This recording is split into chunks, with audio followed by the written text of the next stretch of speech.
Hi, if you don't want to hear what I'm about to say, go ahead and skip to, I'll put the number up because I don't actually know right now, but skip to this part of the video and we'll go right to the sound test. Thank you.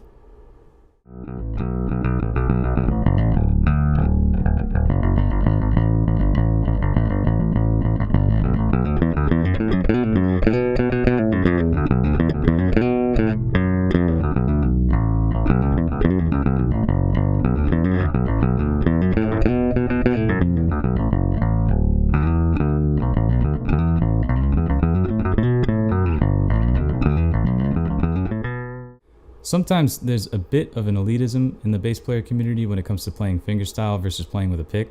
A lot of fingerstyle players think that playing with a pick is ridiculous and the bass wasn't meant to be played that way. And the pick players tend to not care and just kind of say, hey, don't say that kind of stuff to me, or there's going to be an issue. I personally prefer playing with a pick. It's a whole lot more comfortable for me. It's how I learned to play, and it's just what I prefer. I've been playing stringed instruments for 13 or 14 years, and I still get blisters all over my hands all the time. And I'm not one of those people that doesn't practice a whole lot. I mean, I play bass all day, I play guitar all day, and I'll still get blisters all over this hand and all over this hand. And so I saw this thing in the store the other day, this Tone Flex pick made by Mix Picks. It's called the Spink bass pick, and it's named after a leprechaun named Spink. And I thought I'd give it a shot for those gigs where I've got blisters on my hands and, you know, what am I going to do? So I picked them up, thought I'd give them a try. I've had them for about a month, and I thought I'd do a little review on them and talk about them and see if they're worth your money at all, because they're kind of pricey. You know, they're not like your normal average pick that costs a couple cents. So I thought I would give a review, do a little sound test between the different style or the different ways that I personally play bass, and just kind of talk about playing with a pick in general. So there are 4 different ways that I play bass. There's like slapping,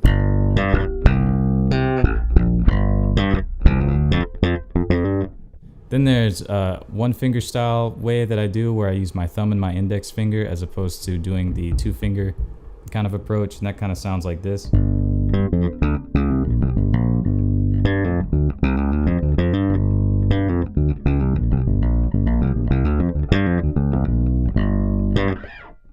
I don't use that one live. It's just really comfortable for me. I do that when I'm kind of noodling. It's really quiet compared to everything else.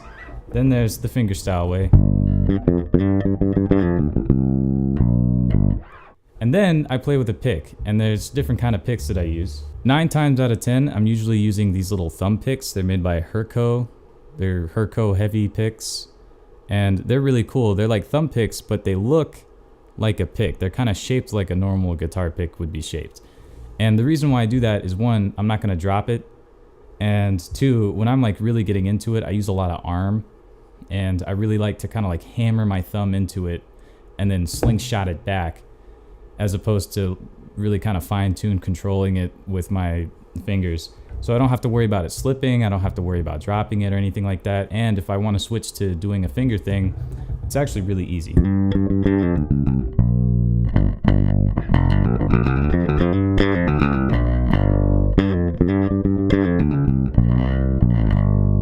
So for this demo, what I thought I would do is I would compare fingerstyle versus 3 different kind of picks.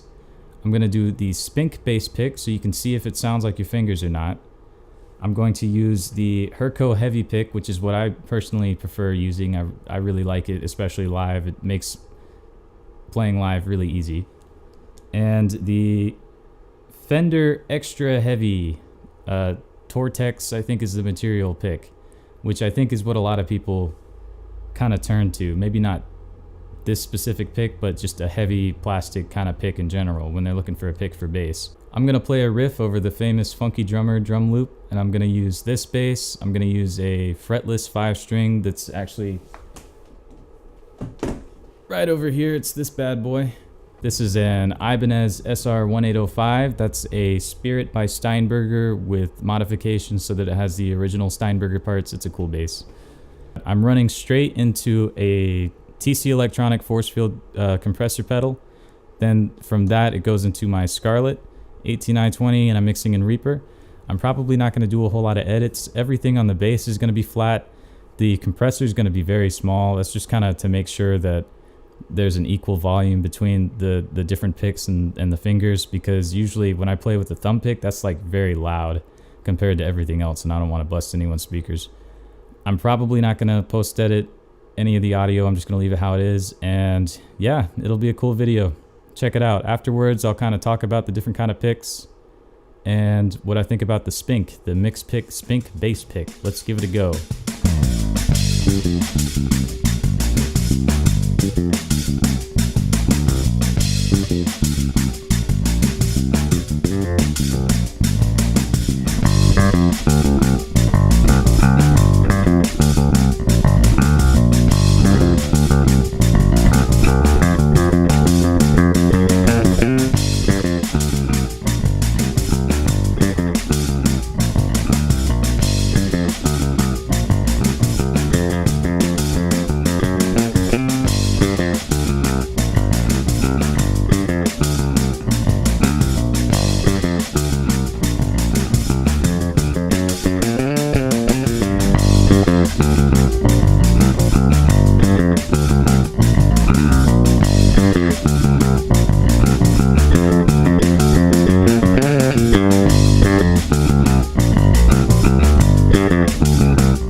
So after all of that playing, you can kind of see how it sounds. It's not exactly a perfect replacement for your fingertips, although I don't think anything ever will be.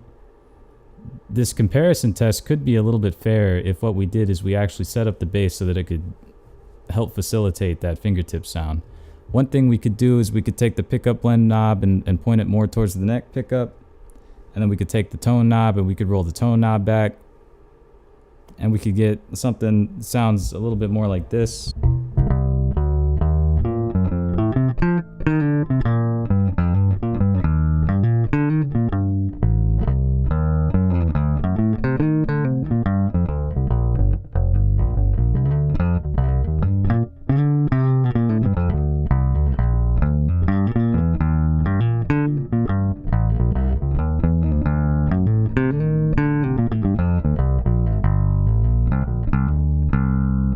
So that's a little bit of a better sound. The pick still has other kind of downsides though, other than having to adjust your settings if you want that kind of sound. Another problem that it has is that it's very flexible and hard to control. If you've ever played a guitar and you've played with those like flimsy, very thin picks that come with like beginner guitars, or they kind of sell them for 2 cents at the guitar store, that's kind of what it feels like.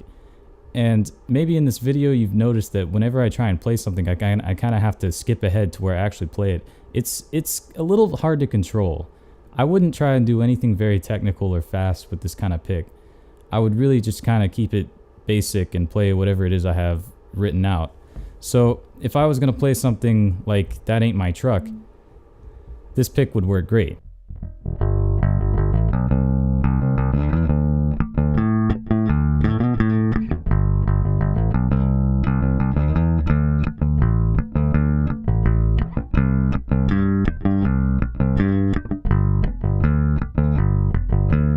It's still kind of a challenge. One thing I don't really like about this pick is I feel like I have to really concentrate on the control of it all. There's something about it's not necessarily pressing into the string more, but it's paying attention to it more. One thing I like about the hard picks is I push down and the pick goes through the string. This, it kind of feels like pushing a wet noodle up against a wall.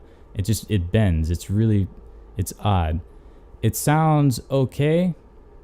I think if you got blisters on your front 2 fingers, you probably get away with using your thumb a little bit better.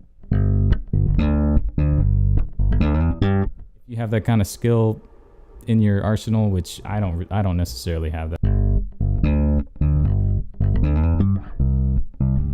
So it's okay. It's not the worst thing in the world. So in conclusion, the sound is okay. It's not a perfect replacement. So if you're a bass player that only plays with a pick and you're thinking, yes, finally, a pick that will sound like fingers and I won't have to learn how to do this nonsense over here, well, you're kind of out of luck. It's not exactly the greatest invention in the world for bass players.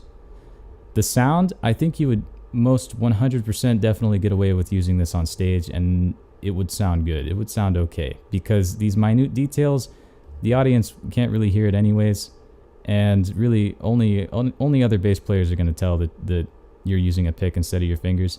In the studio, I would not use this to record. I wouldn't use this to record anything that I wanted the finger sound with. It's just not quite there. Even if you roll the tone knob back, you'll still get some treble, and if you try and roll all of that treble picking sound out of it, then you're going to get like a very bassy, no mid-range, no treble sound, and that's not okay. We don't want that. That would be bad.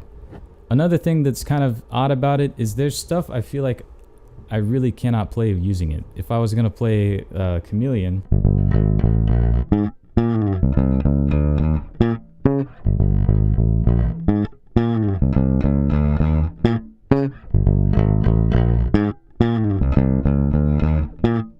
there's this bouncy sound that you can get with the fingers that I can't really get with this pick at all. Let me see if I can give it a try.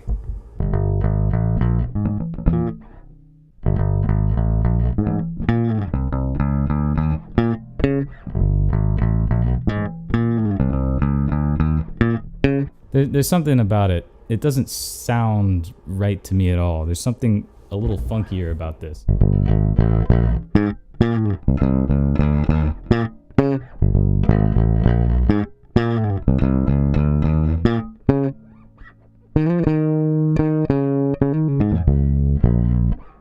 So, should you go out and buy it? Maybe. It's cool. It's a cool little emergency thing. Emergency device. I'm going to keep mine around. I've been using this one a lot. It's not really wearing out a whole lot. You can like see where the wear is, but it doesn't look like it's actually thinning out or anything. So they last a long time. I think they're kind of pricey picks though, so look out for them.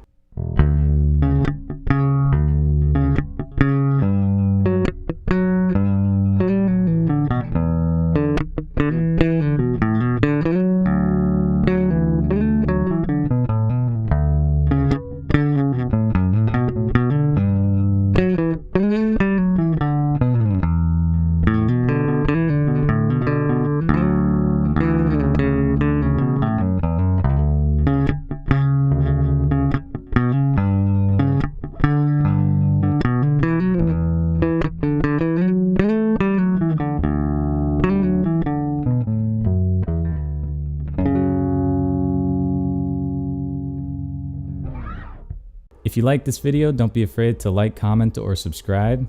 I'm thinking about expanding this channel into a bass education channel and guitar education channel. There's a lot I'm planning on talking about, like mapping out the fretboard, left-hand technique in general, how to play without your hand getting tired, how to hear something for the first time and be able to play either the exact same thing or something really, really close. What to do if you're asked to step in with a band and they're playing a song you've never heard before. Things like that. Theory for bass players, you know, all that jazz. If you like it, don't be scared. Check this out. I'm gonna call it the honest bass player or the honest musician, one of those two things, and that's gonna be my gimmick. I'm gonna be honest with you.